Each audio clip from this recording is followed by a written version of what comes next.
Frames beat inside position. Frames beat inside position because they create a barrier between you and your opponent. Therefore, their frames themselves occupy the inside position. Let's take a look at some examples. Here my opponent tried to knee slide on me, but my knee shield was in the way, preventing him from taking inside position. Therefore, the pass failed.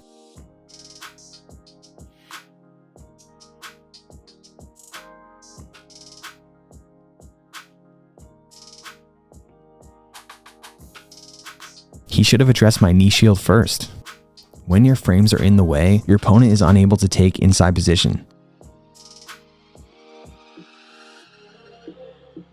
When your opponent has taken inside position, the goal is to bring your frames back in front, to make space and take away that inside position.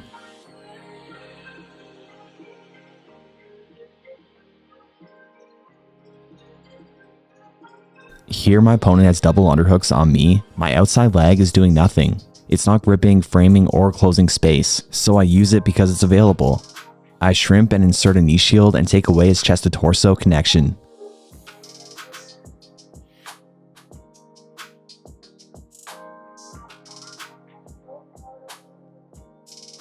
Frames beat inside position. Not only do they stop your opponent from taking inside position, but if your opponent has inside position on you, you can use a frame to make space. So for example, if I'm here in side control and Mike gets an underhook on me, he might be able to use that to escape. So what can I do? I need to use what's available. I can bring my knee up and have a short frame on him, and now he can't use the underhook. Try to use the underhook, Mike. That's gonna be very hard to do, and I can start attacking much easier.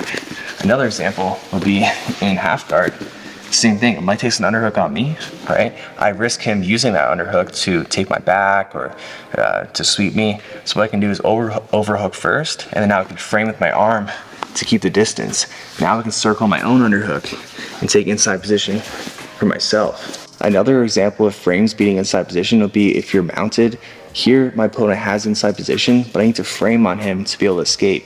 So I can do a variety of different escapes. I can use a kipping escape. Here I frame, and now again, I get my frames in front. I've taken away that inside position.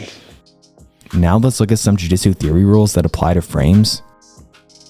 Angles beat frames.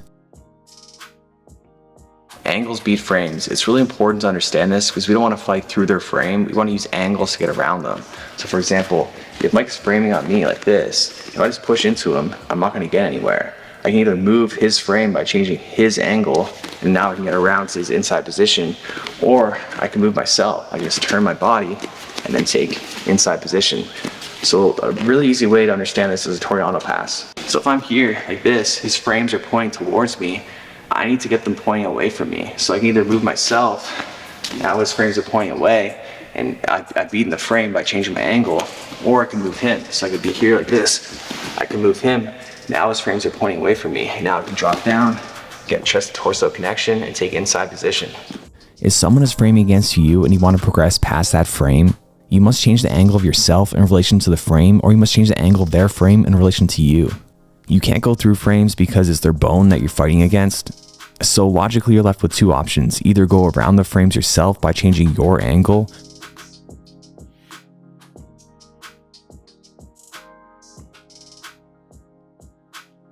or by changing the angle of your opponent's frames in relation to you.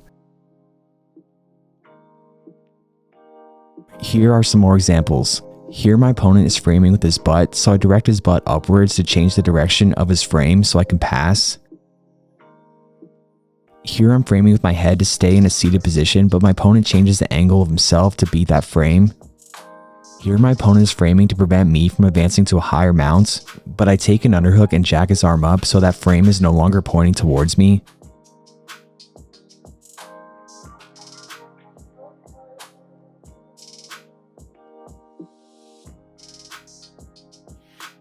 Keep your opponent's frames pointing away from you and/or the mat. When we talk about frames facing towards your opponent, when it comes to your arms, that means your frames themselves, your elbows and forearm, but also your grips, because your grips can frame. So when your hands are facing towards your opponent, your grips are facing towards them. Same when it comes to your legs. Defensively, you need your knees and shin facing towards your opponent, or you can also have your feet facing towards your opponent to have your frames facing towards them. We don't want their frames facing towards us or the mat. So for example, here, I don't want his feet pointing towards me or his knees. So I could go around, pass, but I also don't want him to put his feet on the mat, like I said. So if I'm not controlling his legs, he can easily stand up. And now he's back to his layer 1 of defense. Another example of this concept would be if I sweep my opponent, I don't want them to put their feet on the mat after I knock them over. So for example, if I'm here, I go to sweep him, I just let go, he's gonna get right back up. So I don't get a sweep. But if I control his feet, control his legs, now he can't get back up. Because he can't get up, he can't put his feet on the mat. You don't want your opponent's frames facing you or the mat because they can use them to defend against your attacks. For example, from a standing position, you want to force your opponent's frames to face away from the mat to take them down. Once you have them down, you don't want their frames facing you, or they can use them to defend.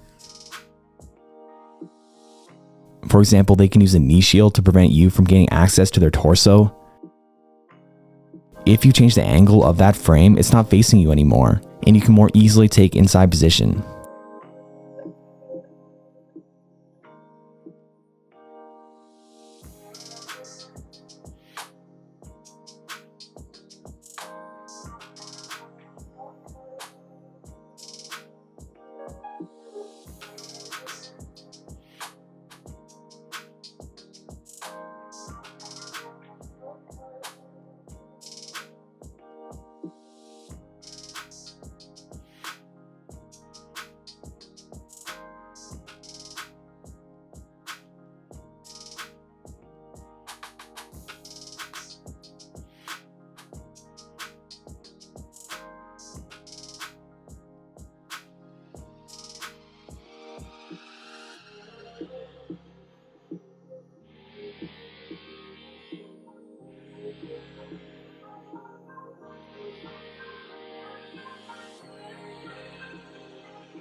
Forcing your opponent's frames to point away from you ties into angles beating frames, but it's important to separate as its own rule. We will look at how this Jiu-Jitsu theory rule applies to more specific situations later on in the course.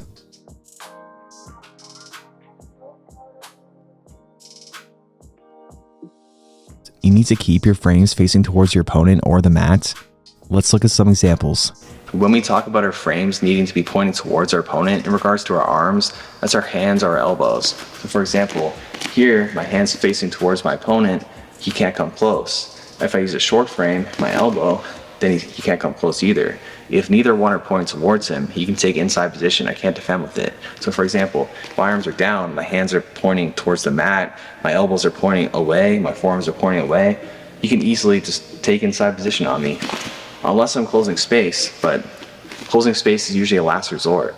In regards to our legs, it's our feet or our knees and shin.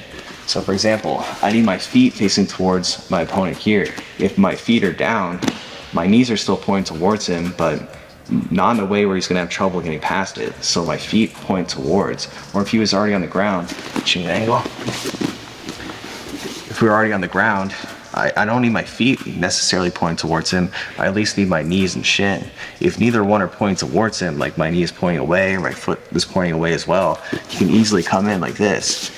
And if I didn't stop him and grab my head, then I'd be in a really bad position. So if he goes to try to grab my head, look, my elbow, my forearm are pointing towards him.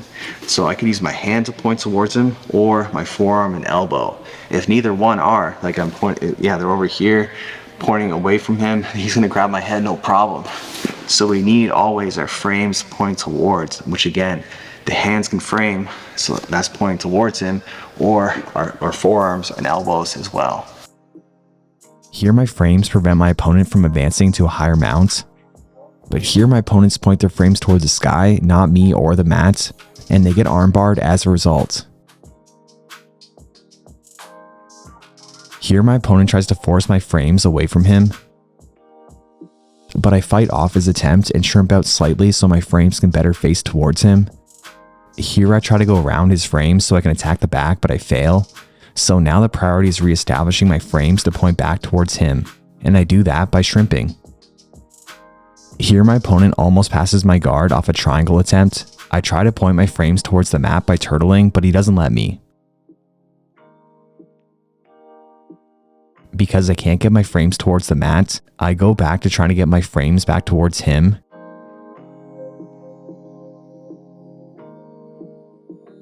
Now I use a long frame to make space to regard. Here I know I'll be unable to point my frames towards my opponent and I risk getting smashed, so instead I point my frames towards the mat. In this standing situation, I need my frames, meaning my arms, facing towards my opponent. Because they're facing away, he has access to my back.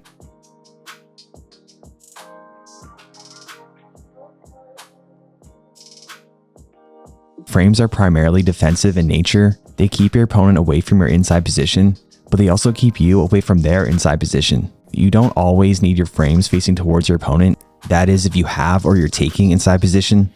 For example, when taking an underhook from half guard, you don't need your knee shield anymore. You don't need that frame. You need to take it out so you can get closer to your opponent. Another example would be submissions. You're gripping their inside position, and more often than not, you do not need to keep them away. Let's look at an example. Here I'm framing with my knee shield from half guard. I'm using it defensively. When I find my opportunity, I take it out to grip my opponent's inside position, the space between their ear and shoulder and armpit to hip. I keep my foot on the hip to keep him away, to prevent him from stacking me. But then I take that frame off of him to lock up the triangle, gripping his inside position with my inside position. Now neither of my knees, shins, or feet are facing directly towards him, but it's fine. I don't need a frame because I have inside position.